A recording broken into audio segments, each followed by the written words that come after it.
CBN e a Política, com Letícia Gonçalves. E Letícia, bom dia novamente. Bom dia novamente, Fernando, e bom dia novamente aos ouvintes da CBN.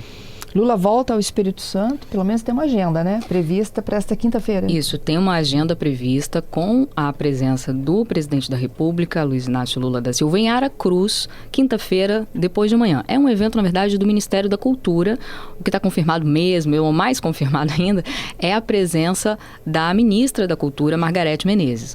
Mas fontes ligadas ao PT, integrantes da bancada federal aqui do Espírito Santo, disseram que o Lula vem também. Eu ainda não recebi porque normalmente quando tem uma visita presidencial, a comunicação, a Secretaria de Imprensa da Presidência da República manda um e-mail para a imprensa, para os jornalistas, para você se credenciar, que é para fazer o cadastro, porque para entrar em um ambiente em que está o presidente da República é preciso de uma autorização especial lá e tal. Uma questão de segurança, né? Esse e-mail ainda não chegou. Então eu meio que só acredito vendo, porque já teve outras vezes em que uma visita do presidente Lula aqui no Espírito Santo era aguardada e, na verdade, não se confirmou. Mas, a princípio, até prova em contrário, tem essa visita do Lula aí em Aracruz. A previsão é que ele deve estar em Aracruz às 3h da quinta-feira, depois de amanhã, com participação, além da ministra, né, da Cultura, Margareth Menezes, certamente também integrantes da bancada do Espírito Santo, deputados do PT e tal. Uma questão de dúvida aí é se teremos a presença do governador Ricardo Ferraz. Eu, inclusive, questionei hoje a assessoria do governador a respeito da participação ou não dele.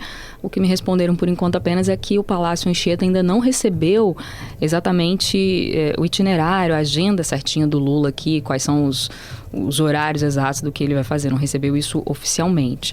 Mas também não confirmou nem desconfirmou se o Ricardo pretende ou não ir. Lembrando que da última vez que o Lula esteve aqui, acho que foi em abril do ano passado, ele esteve em Linhares, o Ricardo não foi. Na época, o Ricardo não era governador, ele era vice-governador.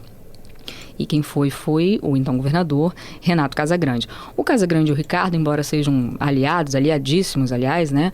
O Renato Casagrande apoia o Ricardo, é o candidato dele na corrida pelo Palácio Anchieta, mas o Casagrande tem uma relação de muito mais proximidade com o PT e o Lula do que o Ricardo. O Ricardo, aliás, não tem uma relação de proximidade com o PT, nem com o presidente, digo, nenhuma relação de proximidade política. Mas essa visita, ela também é institucional, né?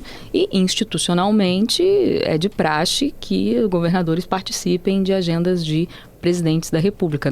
Essa participação não necessariamente significa um endosso político ou eleitoral. É algo mesmo de praxe, até porque nessas visitas, às vezes, os governadores aproveitam para falar de outros pleitos, outras coisas, alguma coisa que está precisando de investimento do governo federal, no estado e tal. Então, mas ainda é uma lacuna, ainda não sei dizer se o Ricardo vai ou não participar dessa agenda do Lula e também se o Lula vai mesmo aparecer, né? Estou esperando a confirmação da Secretaria de Imprensa da Presidência da República. Se houver a visita, estarei lá, equipes da Gazeta estarão lá, nossos ouvintes vão saber o que vai acontecer ou não. Lembrando também que essa vinda do Lula aqui ocorre numa mudança um pouco diferente de cenário de acordo com as pesquisas de intenção de voto. Isso. Até pouco tempo atrás, o Lula estava tecnicamente empatado com o senador Flávio Bolsonaro, do PL, que também é pré-candidato à presidência da República.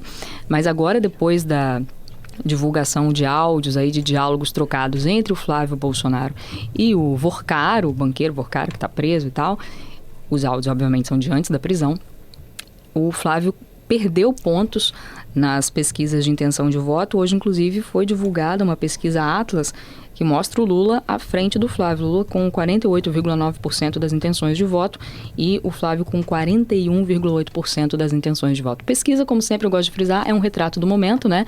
O Lula já esteve bem à frente de outros candidatos, depois apareceu empatado tecnicamente, agora já está com alguma vantagem em relação ao Flávio. Isso até o dia da eleição pode mudar. A pesquisa é justamente isso. É um retrato do momento, do humor do eleitor naquele momento. O vazamento do áudio, enfim, né, trouxe uma repercussão muito negativa para a estratégia de marketing do Bolsonaro, do Flávio. Sim, certamente, não tem como dizer que tem um lado positivo nisso para a campanha do Flávio, é certamente negativo, até porque anteriormente ele havia dito que não tinha tido nenhum contato com o Vorcaro em nenhum momento, aí aparece um áudio que ele não tem como negar que é dele, e qualquer associação, o Vorcaro está uma figura radioativa, né? Qualquer associação com ele é negativa, seja para quem for, e não foi diferente com o Flávio, ainda pior para o Flávio, porque ele é pré-candidato à presidência da República, que é uma posição que o coloca em muita visibilidade e, ao mesmo tempo, também vulnerabilidade. É isso, Letícia, te agradeço aí pela participação, a gente aguardando então pela presidência da República a confirmação, né, se de fato ele participa dessa pauta da cultura em Aracruz nesta quinta. Isso aí, Fernanda. E a cobertura nossa, né? Até lá.